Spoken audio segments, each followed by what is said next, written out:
এই হচ্ছে AGT live 24/7। ये है AGT live 24/7। This is AGT live 24/7।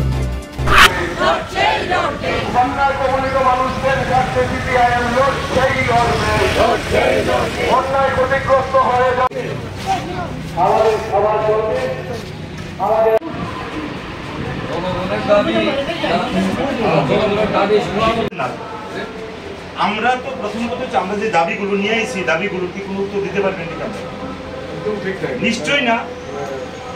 কেমনে মানে উনি এরকম একটা ছেড়ে মানে এরকম বয়ে থাকি মানে যতক্ষণ না করুন আমরা বয়ে থাকুন না না এটা আমার মনে হচ্ছে ভালো লাগছে না ব্যাপারটা আসলে দাদু পার্টির লোক একটু কথা বলি না না ঠিক আছে আমি আপনারা কথা বলছিলাম তো আজকে একটা আমাদের যদি ইনফরমেশন দিত ফোন নাম্বার আছে আমাদের যদি একটা ইনফরমেশন দিত ফোন নাম্বার যে 1 ঘন্টা 2 ঘন্টা পরে আমরা প্রোগ্রাম করে পরবর্তী সময় আমরা করতাম আমরা করে আইতাম অসুবিধা আছে আমরা আগামীকালকে আইতাম কথা বিধান করে অসুবিধা ছিল না কিন্তু রেফারেন্স দুইজন তারা কথা শুনে রাখতো তারা মানে শোনার পরে ওনার কাছে ব্রিফ করবো বিষয়টা ভালো লাগছে না বিষয়টা ভালো লাগছে এই জায়গার মধ্যে আপনাদের কথা শুনে রাখার জন্য কথা বলছি কিন্তু আমরা দেখা করতে আপনি এখন ফোন করে করব যে আমরা কোন সময় কোন টাইম দেব আমরা ওনার ঠিক আছে আমরা যে ডিমান্ডগুলো আমরা কোথায় যাব ফোন করে যে হই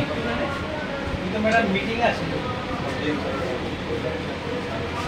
আসলে আমার সঙ্গে তিনবার ফোনে কথা বলছি ঘটনা যে আমাদের এই যে জনগণের আশীর্বাদের যে দাবিগুলি তাদের শোনার সেই মানসিকতা নাই ইচ্ছা নাই আমরা চাইছিলাম সহযোগিতার ভিত্তিতে এই সময়ে মানুষ যে দুরবস্থায় আছে এগুলি সমাধান কিভাবে করা যায় এই জিনিসটা নিয়ে ওনার সঙ্গে জাস্ট আলোচনা করা এবং প্রশাসনে এবং সরকারের সহযোগিতা এই ক্ষেত্রে তারা সহযোগিতা করবে এই ক্ষেত্রে উদাসীন আমরা যারা দেখলাম চেয়ারটা আজকে অনুমতি নেওয়ার পরেও আজকে থেকে 4 দিন আগে আমাদের ডেপুটেশনের টাইম ঠিক হয় আসলে সদর মহকুমার 3টি জোনেই এই ডেপুটেশন দেওয়া হবে বিভিন্ন স্থানীয় ইস্যুতে এবং পাশাপাশি বন্যা কবলিত এলাকাগুলিতে বিভিন্ন সমস্যা নিয়ে আজকে এই ডেপুটেশন তারই অঙ্গ হিসেবে আমরা আজকে এখানে ডেপুটেশন দিচ্ছি 4 দিন আগে জোনাল অফিসারের সঙ্গে কথা হয়েছিল এবং উনি নিজে সময় দিয়েছেন 4টে থেকে 4:30-র মধ্যে উনি আসবেন তারপর আমরা ওনাকে লেটার দিই তারপর কালকেও কথা হয়েছে উনি বলেছেন যে উনি থাকবেন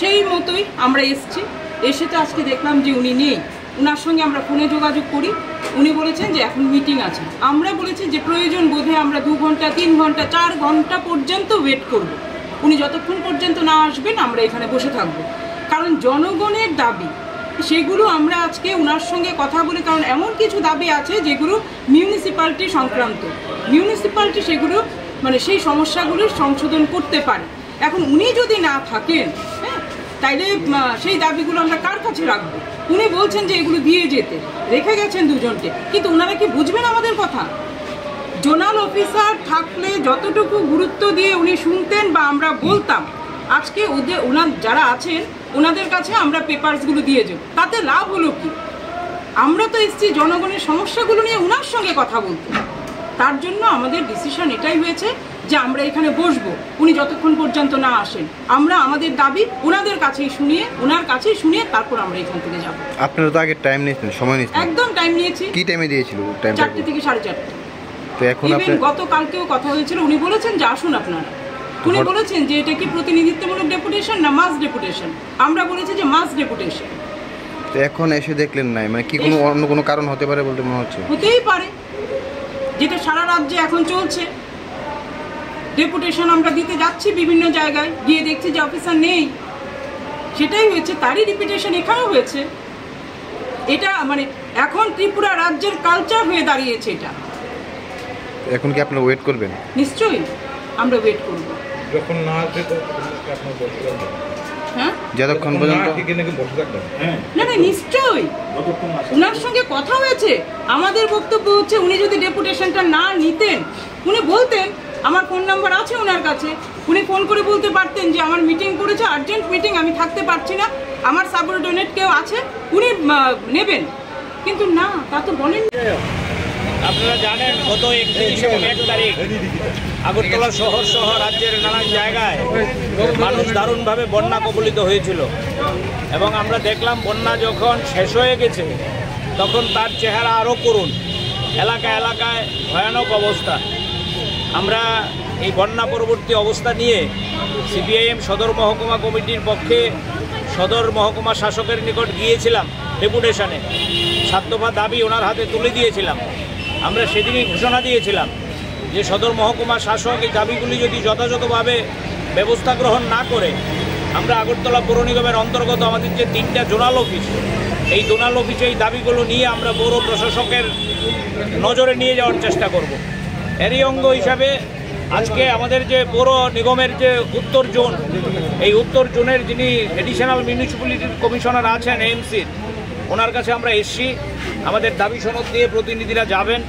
আমাদের দাবির মধ্যে উল্লেখযোগ্য হচ্ছে আপনাদের অভিজ্ঞতা আরও বেশি সাংবাদিক বন্ধুদের। বন্যার পরে এলাকায় এলাকায় করুণ চেহারা, পলি জমে আছে, নর্দমা জমে আছে, দুর্গন্ধ, ব্লিচিং সরানোর কোনো নাম নেই, রোগ জীবাণু ছড়াচ্ছে, শিশুদের মধ্যে জ্বর, কোনো স্বাস্থ্য শিবিরের ব্যবস্থা নেই। আমরা বলেছি অবিলম্বে এই বন্যা কবলিত এলাকা যেগুলো এফেক্টেড হয়েছে সেখানে যাতে স্বাস্থ্য শিবির করে, সেখানে যাতে স্যানিটাইজ করার জন্য উদ্যোগ গ্রহণ করে। কিন্তু সাংঘাতিকভাবে অপ্রতুল, কোনো ব্যবস্থা নেই। বিশুদ্ধ পানীয় জলের কোনো সুযোগ নেই।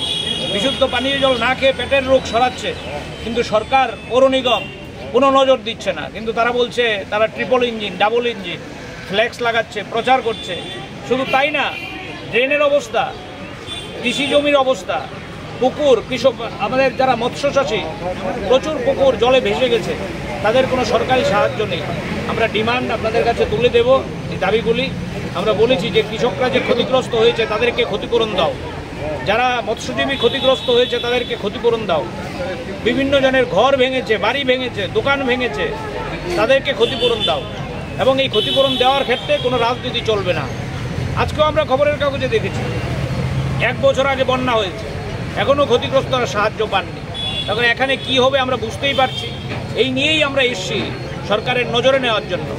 কিন্তু আপনারা লক্ষ্য করবেন বন্যা পরবর্তী পরিস্থিতিতে সরকারকে যখন এই নিয়ে সাবধান হওয়া উচিত, এই নিয়ে যখন টিম করে অফিসারদের নিয়ে এলাকা ঘোরা উচিত, মন্ত্রীদের, মুখ্যমন্ত্রীদের, এ না করে তারা রাজ্যের মধ্যে উৎসব বিঘ্ন করতে উঠে পড়ে লেগেছে।